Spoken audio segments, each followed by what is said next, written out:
Hi வணக்கம் நட்புகள். இன்றைக்கு ஒரு முட்டை கோப்பி செய்து காட்ட போகிறேன். இந்த முந்தைய அம்மாக்கள் எல்லாம் தடிமேனு சொன்னால் முட்டை கோப்பி ஆறது. 2 ஊர் முட்டை இருக்குது. சுடுதண்ணி எடுத்து வந்துவிட்டேன். சுடுதண்ணி வந்து லைட்டாக இருக்கணும். சுடுதண்ணி உங்களுக்கு அளவை 2 முட்டையும் போடலாம், ஒன்றும் போடலாம். அளவாக கோப்பி கொஞ்சம் வந்து சீனி கொஞ்சம் என்ன விருப்பம் இல்லாட்டி சீனி போடாமலும் குடிக்கலாம். தெரியும். இந்த சுடுதண்ணி வந்து கடுமையாக கொதிக்கக்கூடாது. கொதிக்க முட்டை அவிஞ்சுவோம். தடிமனுக்கு ஒரு சட்டப்படி சாமான் உண்டு. இந்த முட்டை போட்டு இதுதானே எல்லாம் பேர்ந்து எடுப்பேன். ஓகே, இவ்வளோ அவங்க விருப்பம் வேண்டாம் குடிக்கணும்.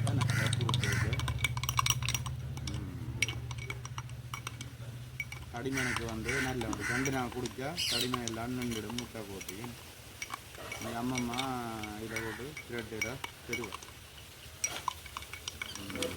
பாப்பம் கலங்கிட்டு தேவையாண்டா குடிக்க வேண்டியது.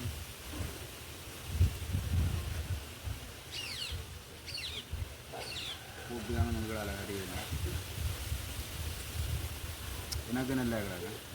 குடிச்சு பார்த்துட்டு கேட்டுருந்தாங்க.